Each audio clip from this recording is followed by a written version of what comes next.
So, all right. So I wanted to talk about Linda Arndt. She is the female detective that was there the day of JonBenet's discovery in the basement. Right.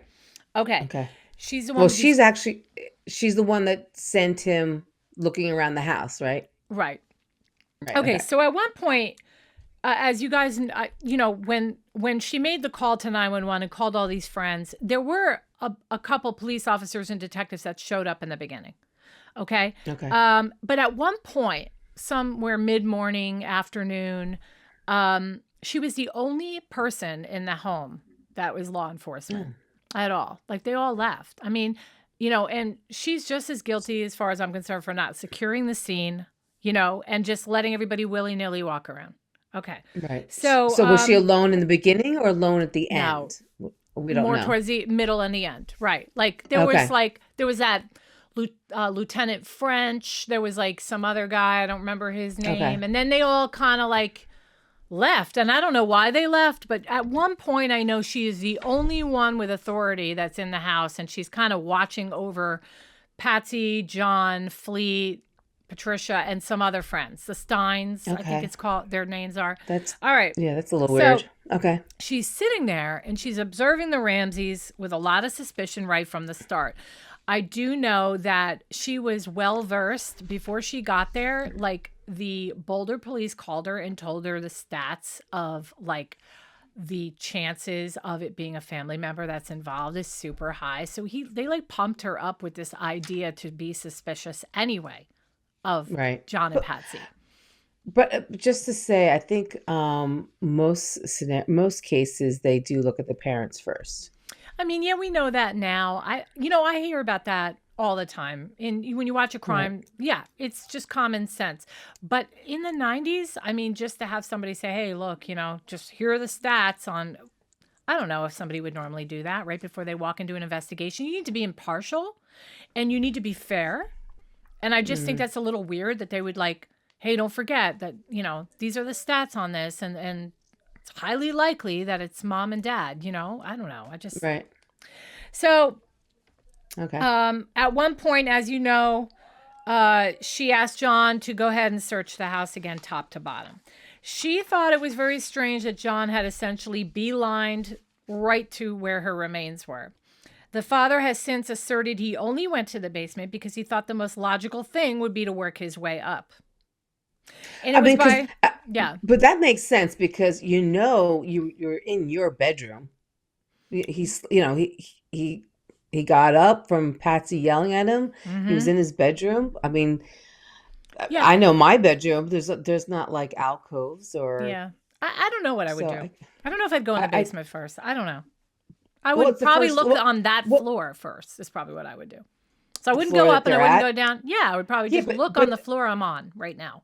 Yeah, but the fact is you got to remember he's been sitting around for how many hours? He's on his floor. I'm sure he's like walked that particular floor all day, all morning. Maybe. But I mean, when you do anything consecutive, you start at the first layer. So it's either you start at the top, which you just can't, you came from, and so you would start at the bottom. I think that makes more logical sense. But all right, go ahead. Okay. And then he says it was just by pure chance that he finds his daughter, and in a state of panic decides to just carry her up the stairs, not preserving any of the evidence. In Linda's eyes, though, he not only disturbed the scene, but also behaved in a manner she thought to be strange and possibly dangerous. So I'm going to play this woman's interview. I think she is a bit of a drama queen, personally, but that's just me. All right, hold on. All right, let me switch it over. I've got to find my spot, though, because I want to sit through York, and welcome the interview. JonBenet. Okay, here we go. About who was guilty. I know who killed JonBenet. There's no doubt in my mind who killed JonBenet. She knows, y'all. And Look at those eyes. While this investigation is still ongoing, I don't think it's appropriate that I say that name out loud. Linda Arndt was the first detective on the scene at the Ramsey house on December 26, 1996, the morning John and Patsy Ramsey had reported their 6-year-old daughter JonBenet missing. Arndt was the only officer there for much of the day. She later would be roundly criticized, vilified in the press as responsible for a bungled investigation. Now she's speaking out to set the record straight, telling her side of that dramatic day 3 years ago. It all began with a call at 6:30 in the morning from her sergeant. He said there's been a kidnapping. It involves a 6-year-old girl. There was a ransom note, a 2.5-page ransom note. Can you guys see okay? And according to the ransom frozen note, on my end, there that's was why. going to be a phone call from the author, and they were supposed to call between 8 and 10 a.m. So I was supposed to get to the house for purposes of monitoring the phone call. 8:10 a.m., Arndt arrived at the Ramsey home and meets John Ramsey for the first time. How did he strike you? Cordial. Cordial? Mm-hmm. Upset? Cordial. Distraught?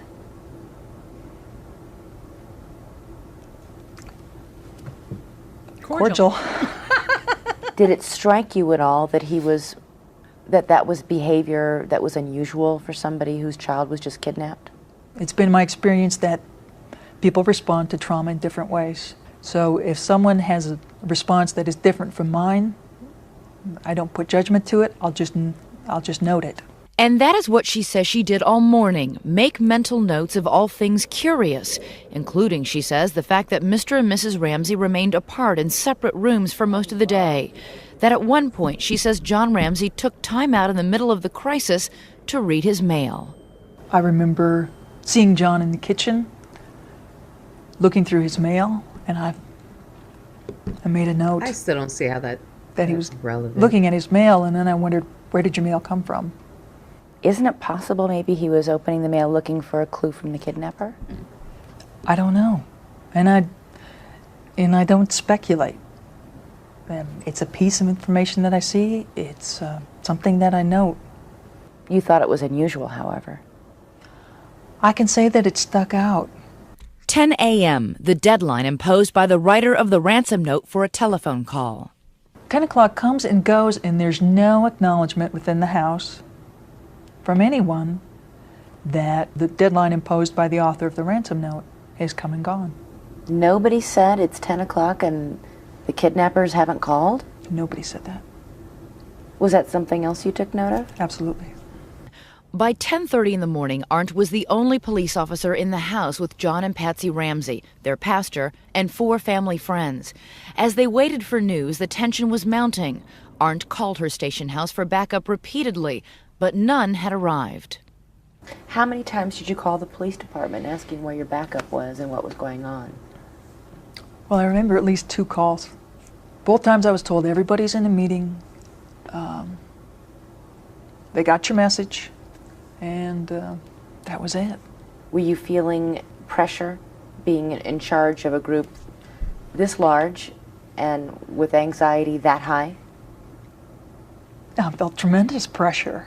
1:01 p.m. Although the house had already been searched by patrolmen before she arrived, Arndt says that in order to break the building tension, she asked John Ramsey and his friend Fleet White to search the house again, top to bottom, looking for anything out of place.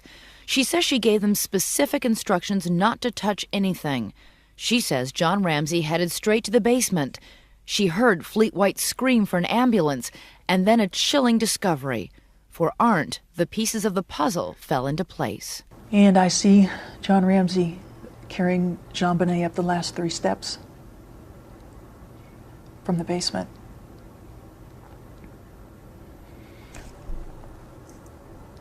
And my mind exploded. And everything that I had noted that morning that stuck out instantly made sense. I think she's so dramatic. Yeah, what instantly made sense. And I mean, JonBenet she's was a clearly detective, dead. but I'm not. But And I she's still been don't dead think for a so. while. I ordered him to put JonBenet down. I knelt next to her and I leaned down to her face. And John leaned down opposite me. And his face was just inches from mine. And we had a nonverbal exchange that I will never forget. And he asked if she was dead. And I said, yes, she's dead. And I told him to go back to the room and to dial 911. And as we looked at each other, I remember, and I wore a shoulder holster, tucking my gun right next to me and consciously counting, I've got 18 bullets. Why did you do that? Because I didn't know if we'd all be alive when people showed up. I said, Okay, how dramatic is that? Like, Like- why? C- Like, she's the one with the She's- gun. He I doesn't think have any it's- guns out. I think it's like her 15 minutes of fame, to be honest with you. It's one of those. I get this feeling from her that she's really being over the top. Over the top. I feel, if anything, I think she's just trying to excuse her, I think she's trying to excuse the whole thing that because she sent him on a chase around the house. Like, that's like, why would you do that? So I think she's just trying to come up with reasons that make herself look better because right off the bat, that's just terrible what she did. Like, Okay, why would so- you do that? She received backlash for not securing the scene, and several officers were removed from the investigation, including her. And this interview is after she got booted. Yeah. Okay, so that says a lot. So that's what I mean. I think she's trying to rationale her bad choices. Yep. She resigned on April 1st, 1999, nearly a year after filing suit against the former chief and city of Boulder, on the grounds that they violated her civil rights through a gag order that prevented her from defending her reputation after being pulled from the investigation. I later heard that she changed her view and was even friendly with Patsy later. But I think she was just on the defensive and she's being Yeah, a drama totally. queen. What do you guys think?